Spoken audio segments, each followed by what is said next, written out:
Thank you, Harry, and namaskar, and very, very good evening to you.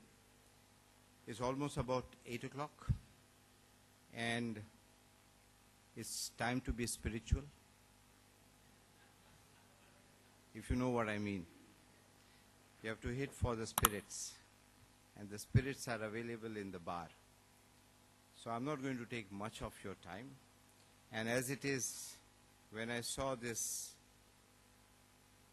Doordarshan recording, so while we have freedom of expression given to us by this great democracy and our constitution, media also have freedom of misinterpretation. So I have to be very, very careful of what I say. In the beginning, Harry, thank you so much to you and your entire team for having me again out here. And you mentioned Sohail. I don't know whether he's still there or he is. Oh, there he is. One of the brightest person, a very dear friend of mine. And this idea, I understand, I did not know about it, is conceived by Sohail. Whatever Sohail conceives, he definitely delivers. And I have just no doubt about his track record. I have one suggestion, Harry, and I can't stop talking about it. Next year when you have this, definitely have a play by Sohail. Most of you perhaps would not know he's a fantastic actor. And one of his play called Bhutto is, I've seen it many years back, but it's still absolutely fresh in my mind. So Sohail, maybe next year you should do a play out here. I don't know really what to talk about democracy and development. Dilip has said it all. Dilip said it like this is not a debate for and against, so, you know, I'm not going to be taking that kind of a role. But he really spoke like a statesman, like a person in public life. And whatever I wanted to talk was really perhaps like a journalist. So maybe our roles have interchanged somewhere.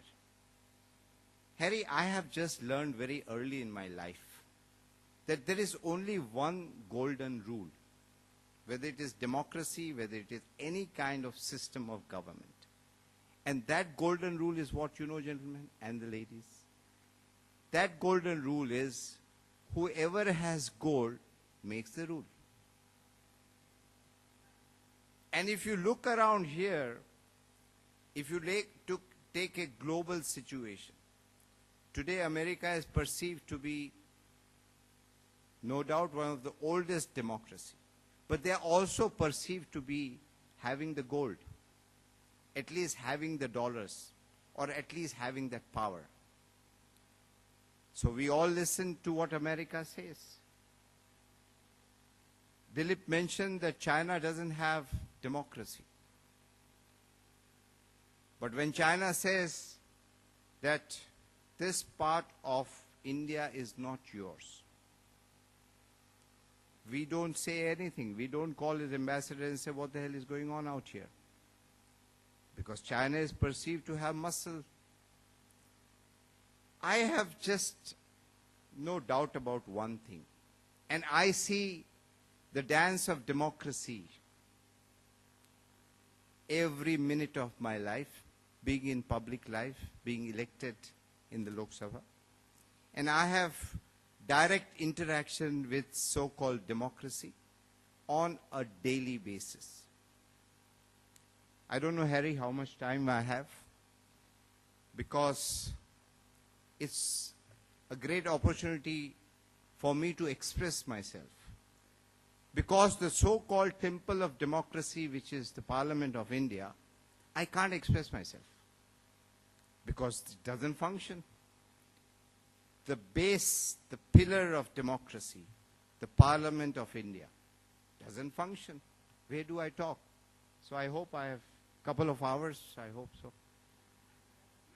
No, we decided that we would rather have a panel discussion, and a lot of questions would come up during that discussion, and hopefully this Again, symbol of democracy will not be in front of me, so we can be a little more expressive.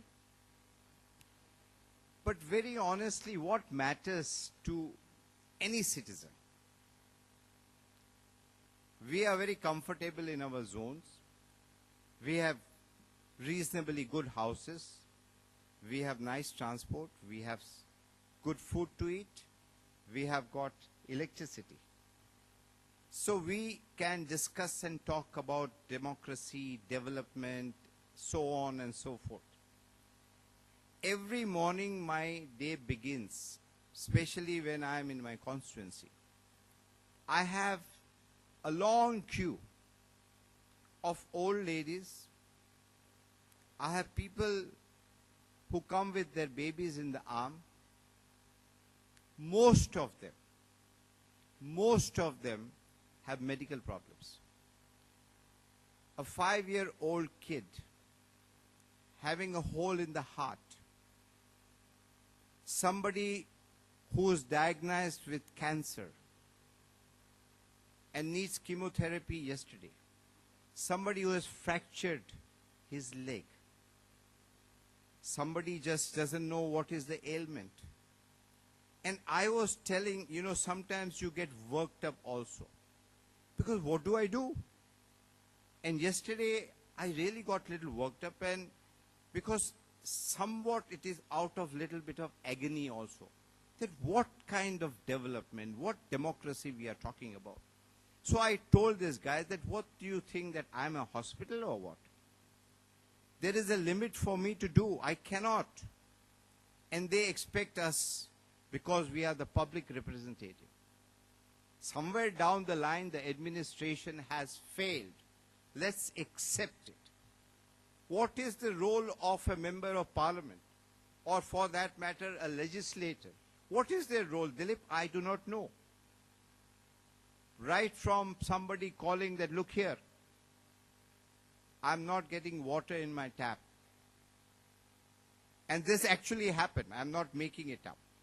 3 o'clock in the morning, I get a call from my constituency and says in Bengali that my wife has run away. So I said, are you happy or sad? And in any case, she has not come to me. But these are the things happens, whether it's a dog who has run away or somebody's husband has taken somebody else away. It is the local MP who's supposed to solve everything. कि gutter में यदि पानी जम जाता है तो MP क्या कर रहा है? Even Arnab Goswami will ask us that the nation wants to know tonight, Mr. Trivedi, what were you doing there? Come on, yaar. Are we supposed to legislate?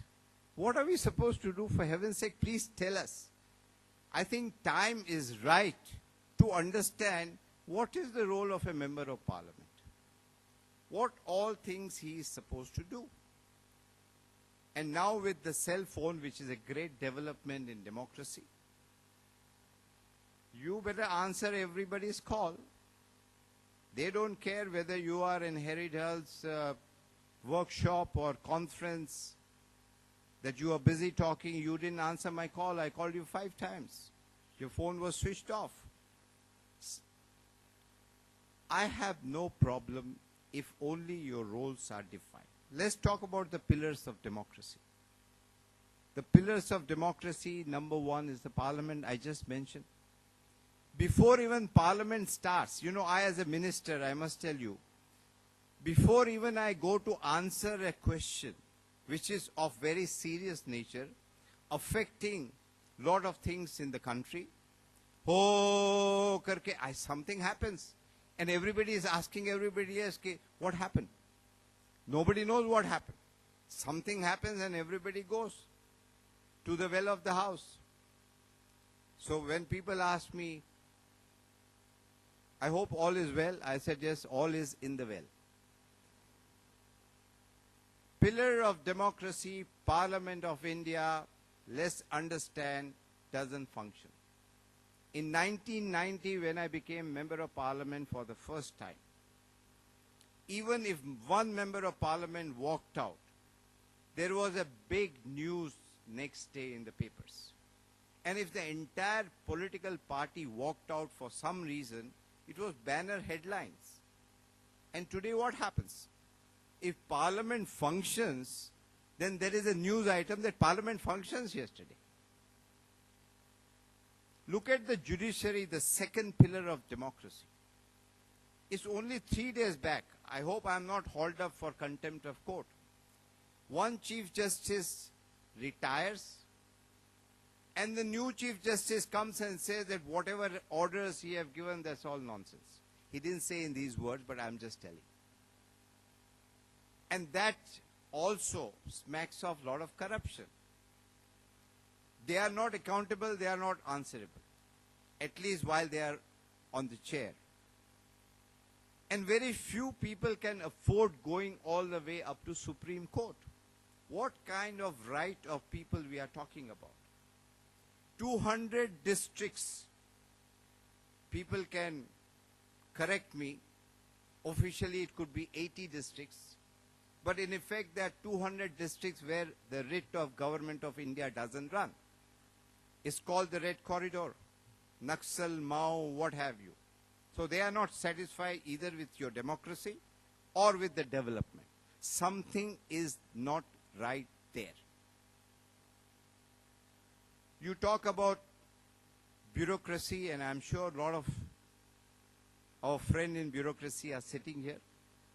And if they have to talk after they are spiritual,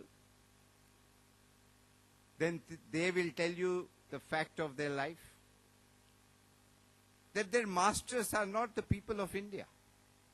Their masters are the Chief Minister, the ministers in the central government. They don't report to the people. They don't even report to the Parliament. They are subservient, I'm sorry, but that's a fact of life. The other day I went to Mussoorie. That's where the training center and fifth phase or something they call, where people have already served for 15 years.